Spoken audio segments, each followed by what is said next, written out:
Hello and welcome to the bonus episode of Need for Speed Prostreet. What's this bonus episode about? Well, throughout the series, I've bitched about one thing constantly, and that one thing is the Kings. Water. Just a heads up, there's going to be no racing, it's just going to be talking and looking at the menu screen. So, whatever menuing I cut out in the series, you're going to get it here. Here we have our lovely G35, but let's get into it. First up is Carol Monroe's drag car. Now, I've mentioned before, especially when we got it, that it's fine. It's perfectly adequate. It it's it outside of Aki's RX-7 is possibly the best King car. But there is one sort of caveat about all the King cars. They aren't the best they can be. Which, and I'm not saying like, oh, why isn't Carol Monroe driving a Bugatti Zenda? Look, there's a lot of talking. I'm not doing this days from now. I'm doing it right after I finished up recording the main series, and my throat's still a little bit sore. So, pardon me and my drinking. Anyways, all the King's cars are not the best. Some of it you can attribute, for Arrow, some of it you can attribute to it looking good. For Carol Monroe's, it doesn't have the wide body kit. It does have a exclusive hood that we can't see because I can't look at it in this mode, sadly. Uh, but this is what the stats can be. As you can see, traction goes up a little bit, and due to the wide body kit, aero also improves. Uh, and that's another thing. It's seemingly always traction or stability or steering that always seems to suffer when the car for the cars. Don't know why that is, but you know, given how the game's AI handles corners already, it makes sense. So, up next, ooh, goody, Ray Krieger. He's fucking loads of fun to talk about.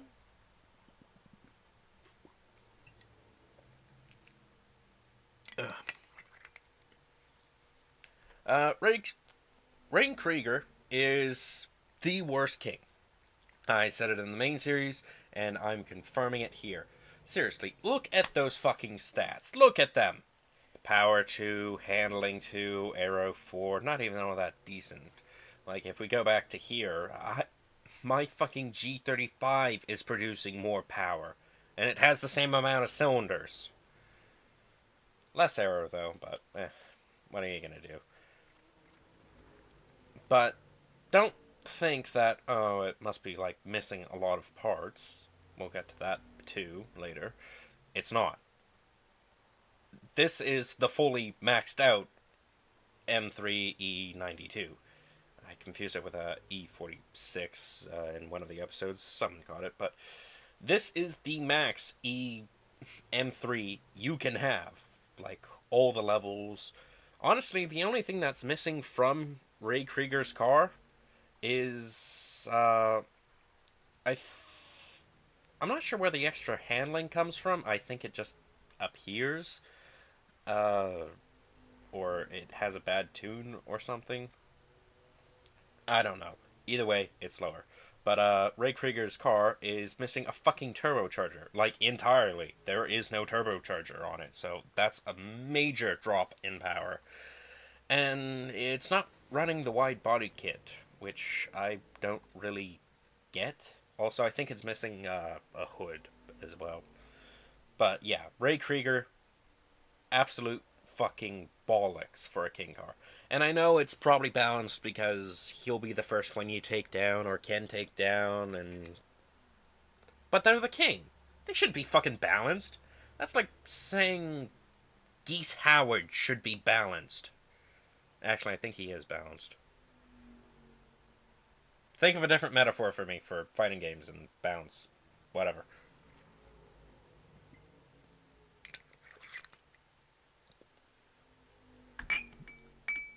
Up next is Aki Kimura's RX-7, the other person who I said, yeah, their car's actually pretty good for what they do. But you don't really need a very good car to go drifting. Hell, I made it through the main series with my 240SX that I got at the beginning of the game. Ryan Cooper's car.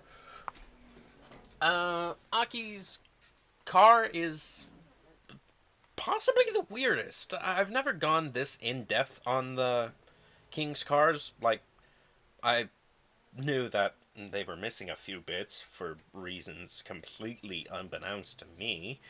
And wide body kits. That wide bodies just seem to be the most missing thing possible. But Aki's is strange because it has all four level 4 parts, and apparently didn't put them on. Look at the difference in control. Power's the same, sure, but that's massive. I actually tried recreating Aki's car on my test account before I decided, fuck it, I'll just use the ones from my main file where they're actually tuned. And what I found, to get to that control level, you basically have to leave everything stock, or at the very least, way below level 4.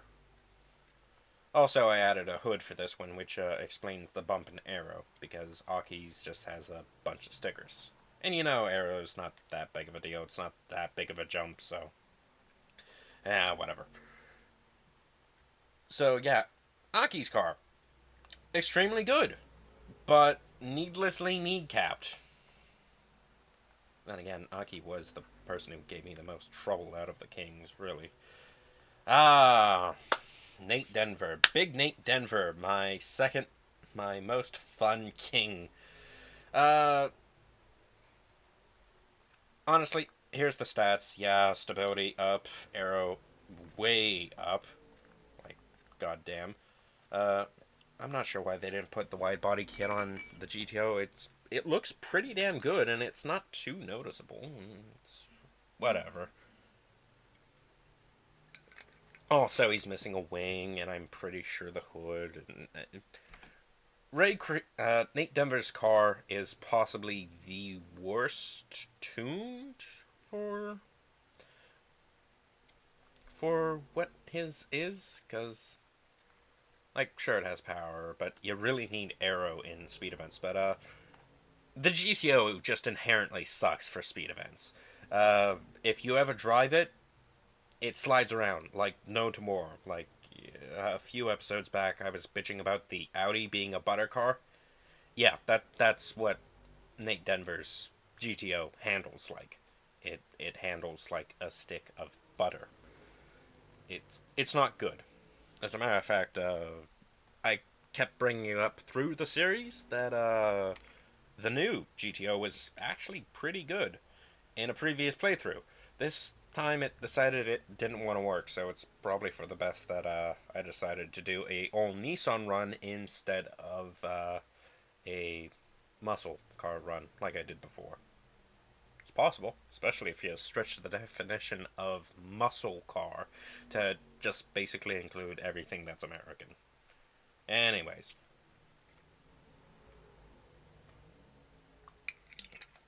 Rio Watanabe's RX, BRB, going to kill myself right now.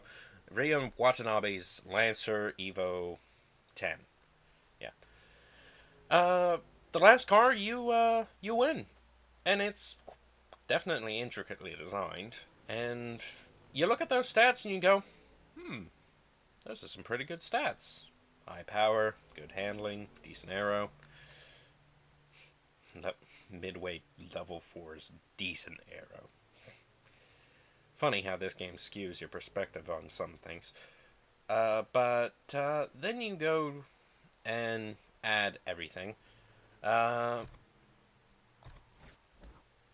just want to showcase this because you may have noticed I wasn't really putting too much work into vinyl, but for this I kind of got carried away.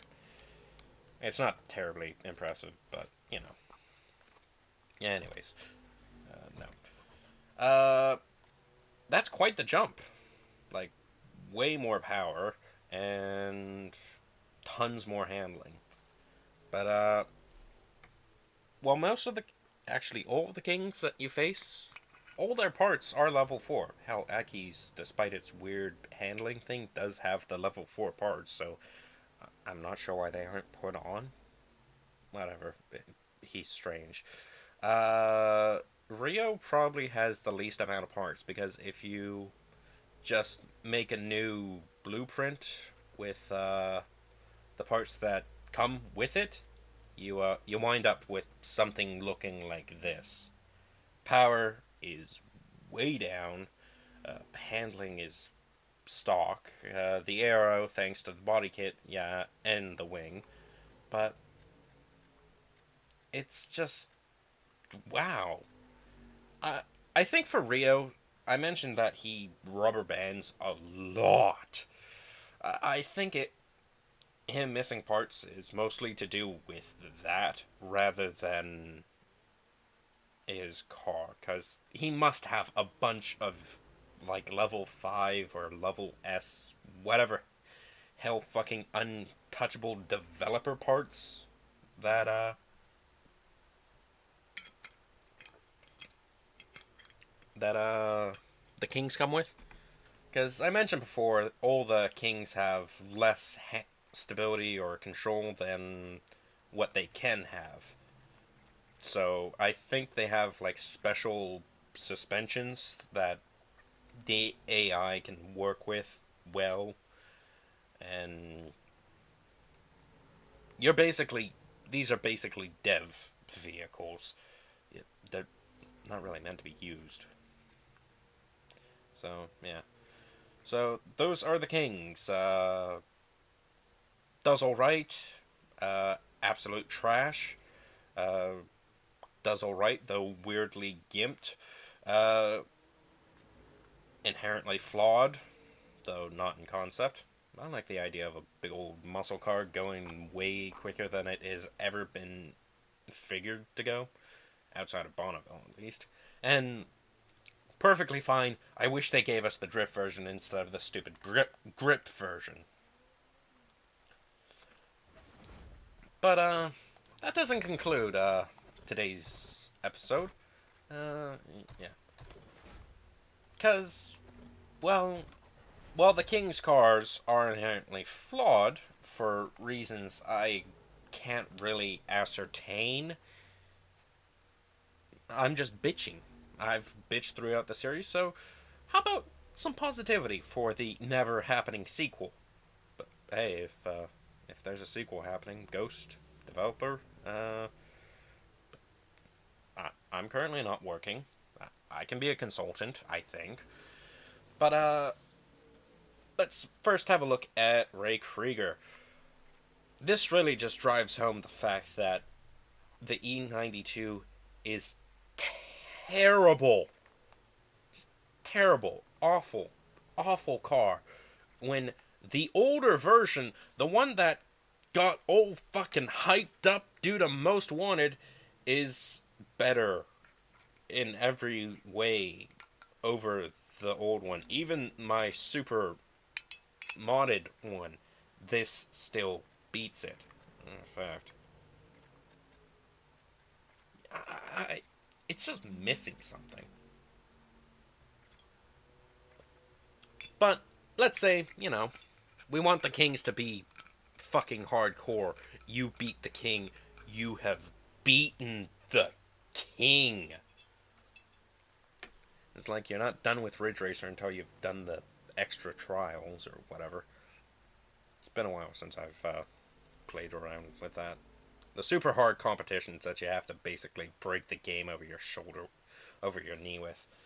Let's say, hey, we want to keep it German, just give him a goddamn Porsche. It can be a GT, or hey, you could go back and just give him the Z4 Coupe, which honestly makes way more sense. Like, sure, power is slightly down on the M3, and its arrow is kind of pathetic too, but the handling. He's the Grip King. He should be driving something with stupidly good handling. But, anyways, why not give him a Porsche? Porsche GT. Stupendously powerful, very good. Or a Porsche 911 Turbo, which is in the main game. Four-wheel drive, great handling, good power, or just say, fuck you, game player, and give him a GT2. There are just... Or, hell, you could always just fall back and give everyone a G35. It just doesn't make much sense that he's driving this car when it's so terrible. Even from the point of balance that, oh, by the time he'll be the first king someone challenges, you have to get through the three events that seemingly don't scale to you. Well, they follow the game scaling of easy battle machine, medium react team sessions, which is really just a slightly harder easy, and then fuck your face super promotion hard, which you have to get through. Like, the king shouldn't be balanced for when you might meet them. They should be balanced for, like, well, there's nothing else to do. Better throw my face against Taurus Demon for a while.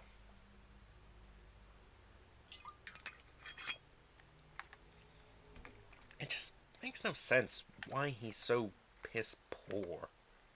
Especially when there are so many better options that sort of fit with the character. The character being German guy. Up next, I've already discussed that Aki's RX-7 is fine.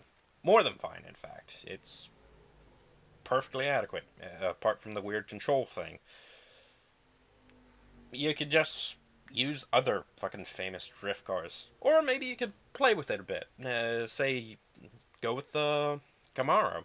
Like, there's already a guy in the Toga Union using one, so why not make him the king? Makes about as much sense. Fun story, during my muscle car run, that was before this, I used a Chevelle SS, and that thing was beastly at drifting. Makes sense, really, when you consider it's a big block going through bias ply tires there. Fuck. Well, actually, they would have been upgraded to radials, but even my 240 SX that I got at the beginning of the game beat everything. Stupendously, in fact. So, Aki, if you're making a new one and you're making new kings, hey, you can't really go wrong. Like, hell, drifting's basically centered around run what you brung. Run what you brung, so... And actually being able to compete. Unlike drag racing, which is biggest motor. Speaking of drag racing and biggest motor, I totally didn't mean to intend that segue. Dodge Charger. Yeah, that's basically it. Or the Ford Mustang GT500. Just have more power. But, again, I've mentioned that Carol Monroe's car is fine. But the big one, Big Nate Denver. It's not that it's a bad car. Well, It's unsuitable for speed challenges. I like how it's actually called a challenge, too. But Viper S10... Hell, maybe the next Speed King can be Japanese. Give him a Devil Z. Why not? Or, hell, the Corvette Z06, the Chevelle SS, which... it's not as good, but certainly looks better in the stat department. Either way, there are certainly cars that you can choose to use. I know we're probably never going to get a Prostreet, because, well, it's just not like the game. Anyways, that should be enough of my bitching and constantly stopping to take a swig of water. one for the road, and, you know, I want to put this series to rest. I've talked about basically everything I can talk about for this game. Hell, I ran out of things to talk about halfway through, but still I persevered. Should you play it? Yeah, definitely. I consider it to be the best Need for Speed game that really has been made. You can argue that the first Most Wanted was better, even though it wasn't. Undergrounds 1 and 2, those they're solid, but Prostreet, it's it's the one. Certainly a lot better than the new one. Anyways, I'd like to thank you for joining me for an extended little fest, and me constantly flubbing up my words. Uh, I swear I could get this written off as therapy.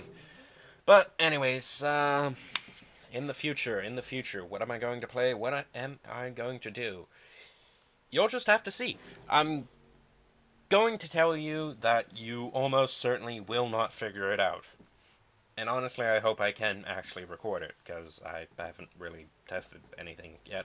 Anyways, I'd like to thank you for joining me for this video, this series, and just me in general.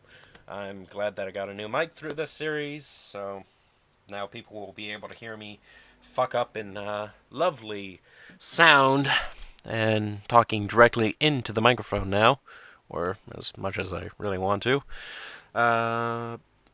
Thank you, and have a good time, whatever. Bye.